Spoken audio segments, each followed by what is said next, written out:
Hello friends, welcome to your Sapna solution channel. और आज आप देख रहे हैं भूगोल के टॉप 20 क्वेश्चंस, जिसमें कि मैंने कुछ ट्रिक के साथ इन क्वेश्चंस को कराया है। और आप इस वीडियो को पूरा अंत तक देखिए। आपको अगर आप किसी भी एग्जाम की तैयारी कर रहे हैं तो ये वीडियो आपके लिए बहुत ज़्यादा हेल्पफुल होगी। बिना टाइम को वेस्ट करते हुए चलिए पहला क्वेश्चन देखते हैं। एक नक्षत्र का रंग किस पर निर्भर करता है? किस पर निर्भर करता है? ए ऑप्शन घनत्व पर, बी पृष्ठीय ताप पर, सी त्रिज्या पर, डी सूर्य से दूरी पर। तो एक नक्षत्र का रंग उसके पृष्ठीय ताप पर निर्भर करता है। आपका बी ऑप्शन यहाँ करेक्ट हो जाएगा। की पॉइंट्स देखिए इसके। नीला रंग सर्वाधिक पृष्ठीय ताप पर तथा पीला रंग सबसे कम ताप को दर्शाता है। नेक्स्ट क्वेश्चन, अरुण ग्रह का रंग है लाल, हरा, नीला या पीला?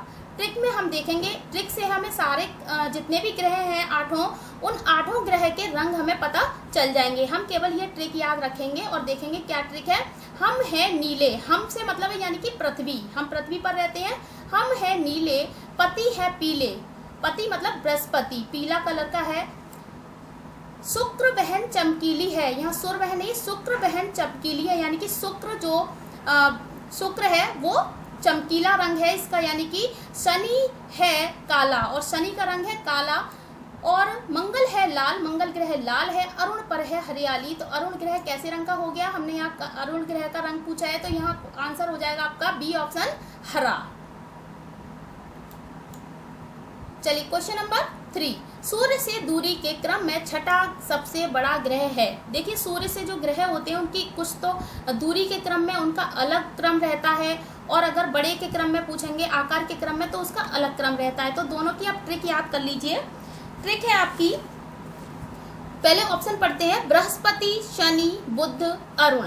तो आपका यहाँ ऑप्शन देखेंगे बाद में, पहले यहाँ ट्रिक देखते हैं। बसपा में बस अब, तो बसपा ब से क्या हो गया आपका बुध और सा से हो गया शुक्र। अब देखेंगे अब सा यहाँ पर 2 बार आ रहा है, तो शुक्र पहले आता है शनि बाद में आता है। तो आप ऐसे याद रख सकते हैं कि सा से यहाँ शुक्र हो गया, पा से पृथ्वी, मय से मंगल, और वा से आपका हो जाएगा वरुण, बृहस्पति हो जाएगा वा से, और शा से हो जाएगा आपका शनि, और अ से अरुण, और बा से वरुण।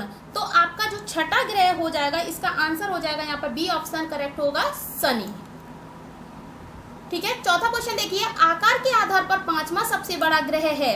आकार के आधार पर यहाँ पूछा गया है, तो पांचवा जो सबसे बड़ा ग्रह है वो देखेंगे पृथ्वी, मंगल, बुध या शनि।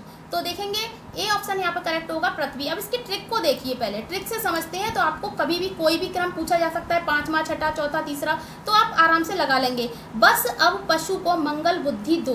ब से बृहस्पति, स से सबसे बड़ा ग्रह कौन सा है आकार में? बृहस्पति है। सा से शनि, अ से अरुण, ब से वरुण, प से पृथ्वी, श से शुक्र, मंगल से मंगल रहेगा और बुद्धि से बुध हो जाएगा, यानी कि आकार में सबसे छोटा ग्रह हमारा बुध है।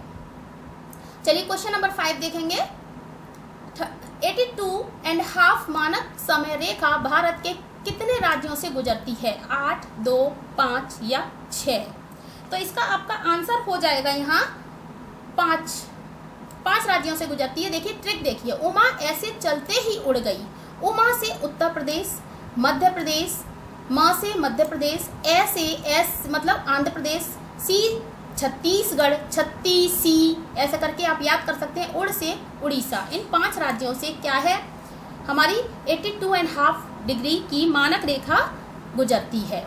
क्वेश्चन नंबर 6 देखेंगे, इनमें से कौन सा आग्नेय चट्टान का उदाहरण है? तो आग्नेय चट्टान का आपका उदाहरण कौन सा हो जाएगा? यहाँ ऑप्शन देखेंगे, ग्रेफाइट, ग्रेनाइट, सपिंड, सर्पेंटाइन। सबसे ज़्यादा कंफ्यूजन होती है ग्रेफाइट और ग्रेनाइट में, तो आप याद रखिए जो ग्रेनाइट है वो हमारा आग्नेय चट्टान का उदाहरण है। बी ऑप्शन आपका करेक्ट हो जाएगा। अब आप देखिए आग्नेय चट्टान के कौन कौन से उदाहरण है जो कि एग्जाम में बार बार पूछे जाते हैं। देखिए ग्रे से हो गया आपका ग्रेनाइट और ग्रेवो, दोनों आपके आग्नेय चट्टान के उदाहरण है। बे से बेसाल्ट और बी से बिटुमिनस। साइना, बिटुमिनस कोयला जो होता है आपका, और साइना से होगा साइनाइट। ये सभी आपके आग्नेय चट्टान के उदाहरण हैं।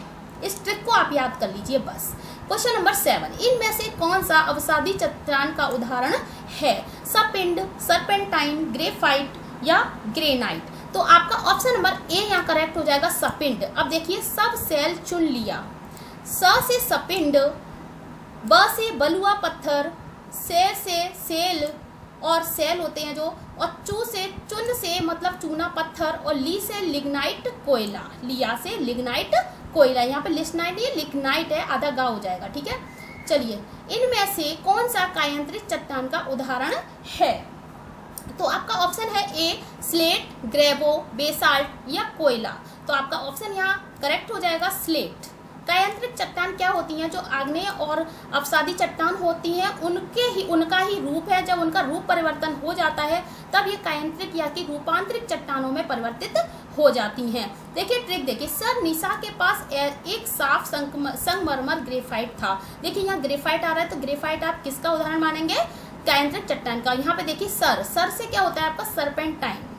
निशा से नीस, ए से एंथ्रोसाइट कोयला, और क से क्वार्टेजाइट, हाँ क्वार्टेजाइट, स से स्लेट, और फा से हो गया देखिए आपके फाइलाइट, और संगमरमर से हो जाएगा आपका संगमरमर, और ग्रेफाइट आपका सीधा सीधा ग्रेफाइट यहाँ ट्रिक में लिखा हुआ है। चलिए क्वेश्चन देखते हैं नेक्स्ट। किलिमंजारो ज्वालामुखी कहाँ है? तो अफ्रीका तंजानिया में है, उत्तरी अमेरिका में है, एशिया में है या यूरोप में है? तो आपका ऑप्शन यहाँ करेक्ट हो जाएगा अफ्रीका तंजानिया। देखिए किलिमंजारो जो है वो हमारा शांत ज्वालामुखी है। ज्वालामुखी 3 तरह के होते हैं, सक्रिय ज्वालामुखी, प्रसुप्त ज्वालामुखी और शांत ज्वालामुखी। तो इसकी भी ट्रिक है। शांत ज्वालामुखी को आप कैसे याद रखेंगे? कोई भी एग्जाम में पूछा जा सकता है, किलिमंजारो ही नहीं पूछा जाता, कोई भी पूछा जा सकता है। तो इसको देखिए ट्रिक से, ए चिंकी पापा कह दे, अ चिंकी पापा कह दे। तो ऐसे हो गया एकांकागुआ जो कि अर्जेंटीना में खूब पूछा जाता है। एकांकागुआ वाला अर्जेंटीना में कहाँ पर है ये पूछा जाता है, और शांत है कि कैसा है, सक्रिय है, प्रसुप्त है। तो एकांकागुआ हमारा शांत ज्वालामुखी है और अर्जेंटीना में है। ये सभी शांत के उदाहरण है, शांत ज्वालामुखियों के। तो चीन से चिम्बराजो यानी कि दक्षिण अफ्रीका में जो है, की से किलिमंजारो अफ्रीका में है, और पापा से पोपा जो ये म्यांमार में है, कह से कोह सुल्तान ईरान में है, दे से देवबंद ये भी ईरान में है।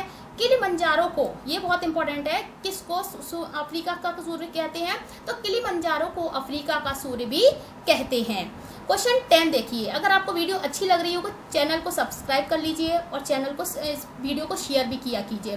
क्वेश्चन नंबर 10, एटना ज्वालामुखी कैसा ज्वालामुखी है? तो एटना आपका जो ज्वालामुखी है वो आपका प्रसुप्त ज्वालामुखी का उदाहरण है। प्रसुप्त देखिए, इसके मैंने एग्जाम्पल लिखे हैं। मोना एक्स्ट्रा बेर लेने कोर्ट चली। ट्रिक में क्या लिखा है? मोना एक्स्ट्रा बेर लेने कोर्ट चली। तो देखिए मोना क्या है? मोना लुआ एक ज्वालामुखी है जो कि हवाई द्वीप अमेरिका में है। एक्स से एटना हो गया जो इटली में है, और भी देखेंगे आप अभी। देखिए स्ट्रा से स्ट्राम्बोली है, और ये लिपारी द्वीप भूमध्य सागर में है। बेर से बेरम द्वीप है जो कि भारत में है, अपने ही देश में है। कोर्ट से कोटोपैक्सी है, इक्वाडोर में है ये। और चली से चिली हो गया जो कि अर्जेंटीना में है। काफ़ी इंपॉर्टेंट है ये सारे, ये आप याद कर लीजिए और ट्रिक के माध्यम से आसानी से याद हो जाएंगे। चलिए देखेंगे 11वां क्वेश्चन, फ्यूजियामा ज्वालामुखी कहाँ पर है? तो इटली, जापान, ईरान या अफ्रीका? तो इसका ऑप्शन आपका करेक्ट हो जाएगा यहाँ जापान। फ्यूजियामा देखिए ऐसे याद कर लीजिए आप, फ्यूजियामा जियामा यानी कि जापान, थोड़ा सा मैच कर रहा है जी से जापान, तो ऐसे आप याद रख सकते हैं। क्वेश्चन नंबर 12 इंपॉर्टेंट क्वेश्चन है, इसको देखेंगे। क्वेश्चन नंबर 12 है यहाँ ब्लैक फॉरेस्ट पर्वत। देखिए क्वेश्चन समझेंगे आप, ये काफ़ी इंपॉर्टेंट है। ब्लैक फॉरेस्ट पर्वत कहाँ है? एक पूछा जाता है ब्लैक पर्वत कहाँ है, और एक पूछा जाता है आपसे व्हाइट पर्वत यानी कि सफ़ेद पर्वत कहाँ है। तो तीनों के आंसर आप समझ लीजिए। अगर कहीं पर आपको ब्लैक फॉरेस्ट भी साथ में दिखे तो वो आपका आंसर वहाँ हो जाएगा जर्मनी। अगर कहीं पर आपको केवल ब्लैक माउंटेन पूछा जाए या व्हाइट माउंटेन पूछा जाए तो उसका आंसर आपका यूएसए यानी कि अमेरिका हो जाएगा। तो थोड़ा सा ध्यान दीजिए इन शब्दों पर भी, कभी कभी इनमें ही कंफ्यूजन हो जाती है। क्वेश्चन नंबर 13 देखेंगे, कालाहारी मरुस्थल कहाँ पर है? तो कालाहारी मरुस्थल देखेंगे उज्बेकिस्तान, ऑस्ट्रेलिया, बोत्सवाना या नामीबिया। ये कहाँ पर है आपका? बोत्सवाना में। सी ऑप्शन करेक्ट हो जाएगा। मैं आपको इनकी भी ट्रिक कभी ना कभी किसी ना किसी वीडियो में करा दूंगी। बीच में अभी कोई भी वीडियो आ सकती है, इसके बाद हो सकता है मैं पॉलिटी की बनाऊं, तो इसके बाद फिर से जो आपकी जो ज्योग्राफी की वीडियो बनाऊंगी तब मैं उसमें फिर से ट्रिक्स और भी जो रह गई हैं काफ़ी सारी वो भी मैं आपको कराती जाऊंगी। आइए देखेंगे क्वेश्चन नंबर 14। कौन सी नदी तेल नदी के नाम से विख्यात है? तो कौन सी नदी है? जाम्बेजी नदी, कांगो नदी, माही नदी या नाइजर नदी? तो इसका आंसर आपका हो जाएगा नाइजर नदी। यह गिनी देश में है, अटलांटिक महासागर में। गिनी देश, अटलांटिक महासागर, काफी इंपॉर्टेंट है, ये तेल नदी के नाम से विख्यात है। देखिए क्वेश्चन नंबर 15। दजला व फरात नदियों के मुहाने पर कौन सा द्वीप स्थित है?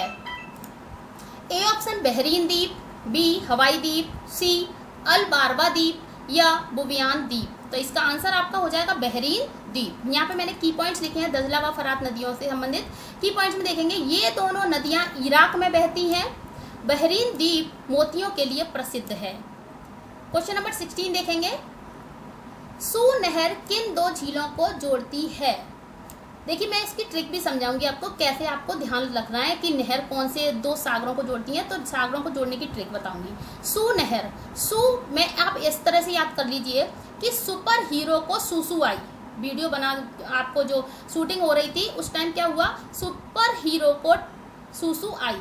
तो इसका ऑप्शन आपका हो जाएगा बी ऑप्शन, सुपीरियर और ह्यूरोन नदी, यानी कि सुपर हीरो सू नहर। ठीक है, ऐसे ही और भी क्वेश्चन है मैं आपको बताती हूँ। यहाँ पे देखिए अगर आपको पूछा जाए कि स्वेज नहर किन दो झीलों को या सागरों को जोड़ती है तो आप ऐसे याद कर सकते हैं, स्वेज भूला।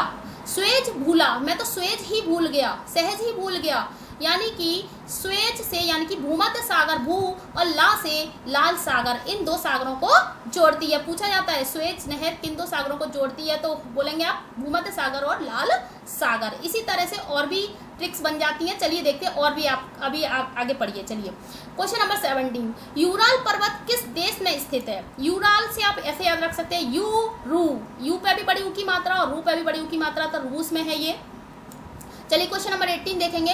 पनामा नहर किन दो झीलों या सागरों को जोड़ती है? चलिए इसकी भी ट्रिक बना देते हैं। पनामा नहर जो है, अब ऐसे इसको याद कर लीजिए, पनामा अप्राना, पनामा अप्राना।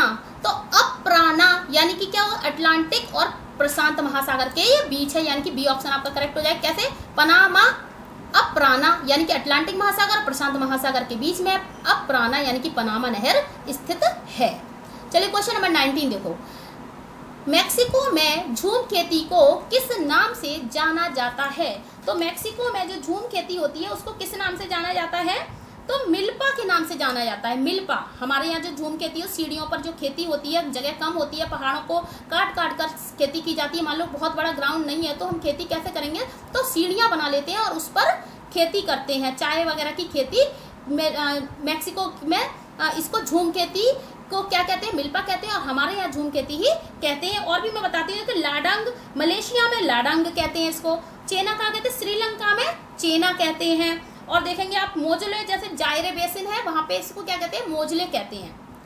चलिए question number 20 and the last question video को शेयर जरूर कीजिए। काफ़ी मेहनत से बनाते हैं ये वीडियोस वगैरह, बहुत टाइम लगता है इनको बनाने में। इनमें से किस ग्रह के चारों ओर वलय नहीं पाए जाते? वलय यानी कि छल्ले किस ग्रह के? देखिए 3 ग्रह ऐसे हैं जिनमें छल्ले पाए जाते हैं, बृहस्पति, शनि और अरुण। तीनों ही मैंने लाइन से यहाँ लगाए हुए हैं, तीनों में छल्ले पाए जाते हैं। तो किस में नहीं पाए जाएंगे? मंगल ग्रह में छल्ले नहीं पाए जाते। और मंगल का कौन सा रंग है आपका? लाल रंग का मंगल ग्रह है। मंगल ग्रह आंतरिक ग्रह है, आपको पता है। जो आपकी एस्ट्रॉइड बेल्ट पाई जाती है वो किसके बीच में पाई जाती है? आपकी कौन से 2 ग्रहों के बीच में पाई जाती है? ये आपका होमवर्क है, आप कमेंट बॉक्स में मुझे ज़रूर बताइए। चलिए थैंक यू।